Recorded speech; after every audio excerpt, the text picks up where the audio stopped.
Vamos ler com a ajuda e a força de Deus, João, capítulo 6, 53 e 54 e alguns outros versículos, algumas outras capítulos e livros para formar esta mensagem. Jesus, pois, lhe disse: na verdade vos digo, que se não comerdes a carne do Filho do Homem e não beberdes o sangue, não tereis vida em vós mesmo. Quem come a minha carne e bebe meu sangue tem a vida eterna, e eu o ressuscitarei no último dia. Disse em Jerusalém antes da cruz: pão representa pão, e não carne. Na verdade vos digo que aquele que crê em mim tem a vida eterna. Eu sou o pão da vida. Vossos pais comeram maná no deserto e morreram. Este é o pão que desce do céu, para que dele comer não morra. Eu sou o pão vivo que desce do céu. E se alguém comer deste pão, viverá para sempre.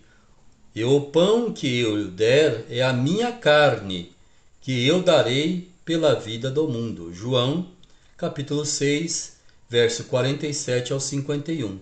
Na cruz está consumado, carne e o sangue.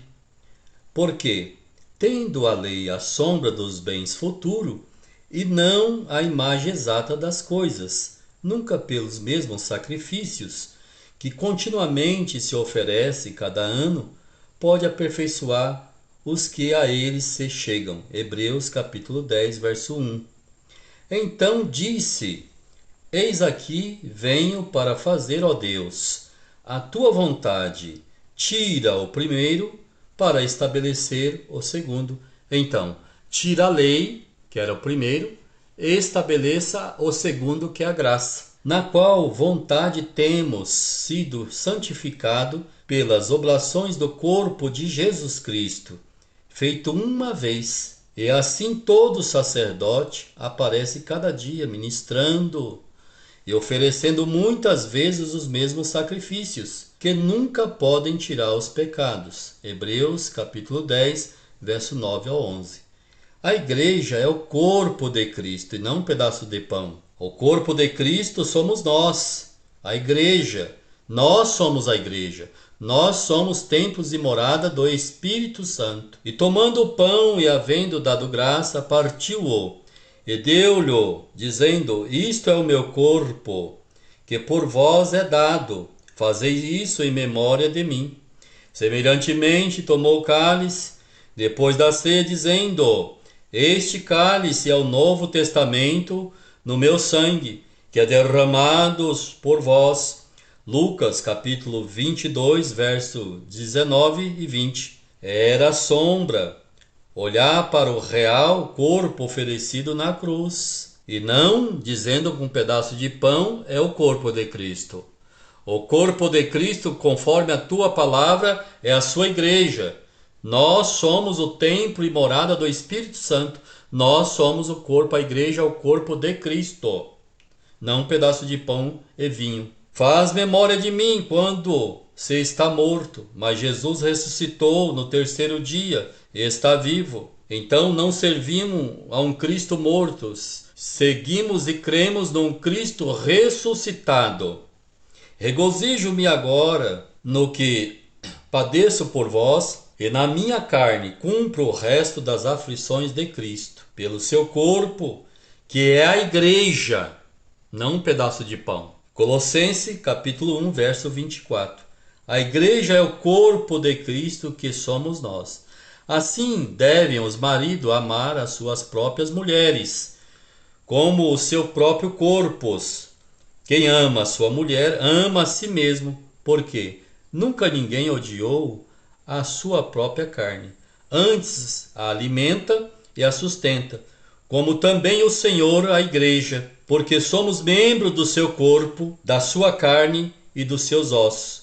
Por isso deixará o homem seu pai e sua mãe, e se unirá à sua mulher, e serão dois numa carne. Grande é este mistério. Digo, porém, a respeito de Cristo e da igreja. Efésios, capítulo 5, versículo 28 ao 32. Quando compara a igreja de Cristo a um pedaço de pão, ou suco, ou vinho, ofende-se a honra da igreja como corpo de Cristo. Portanto, ninguém vos julgue pelo comer ou pelo beber, ou por causa dos dias de festa, ou de lua nova, ou de sábados, que são sombra das coisas futuras, mas o corpo é de Cristo. Colossenses, capítulo 2, versos 16 e 17. O ministério que esteve oculto desde todos os séculos, em todas as gerações, e que agora foi manifesto por seus santos, os quais Deus quis fazer conhecer quais são as riquezas da glória deste ministério entre os gentios, que é Cristo em vós, esperança da glória. Colossenses, capítulo 1, verso 26 e 27. No corpo da sua mente, no corpo da sua carne, pela morte, para perante ele vós apresentar santos irrepreensíveis e inculpáveis. Colossenses capítulo 1, verso 22. E se Cristo está em vós, o corpo na verdade está morto por causa do pecado, mas o Espírito vive por causa da justiça. Esse é o Espírito daquele que dentre os mortos ressuscitou a Jesus, habita em vós. Aquele que dentre os mortos ressuscitou a Cristo, também vivificará os vossos corpos mortais, pelo seu Espírito que em vós habita. De maneira que, irmãos e irmãs, somos devedores, não à carne, para viver segundo a carne. Porque se viverdes segundo a carne, morrereis. Mas se pelo Espírito modificardes as obras do corpo, vivereis. Porque todos os que são guiados pelo Espírito de Deus, esses são filhos de Deus. Romanos, capítulo 8, versículo 10 ao 14. E quando Jesus tomou o vinagre, disse: está consumado. E inclinando a cabeça, entregou o Espírito. João, capítulo 19, verso 30. Porque eu, pela lei, estou morto para a lei, para viver para Deus. Já estou crucificado com Cristo, e vivo, não mais eu, mas Cristo vive em mim. É a vida que agora vivo na carne, vivo-a pela fé do Filho de Deus, o qual me amou e se entregou por si mesmo por mim. Não aniquilo a graça de Deus, porque se a justiça provém da lei, segue-se que Cristo morreu debalde ou em vão. Gálatas, capítulo 2, verso 19 ao 21.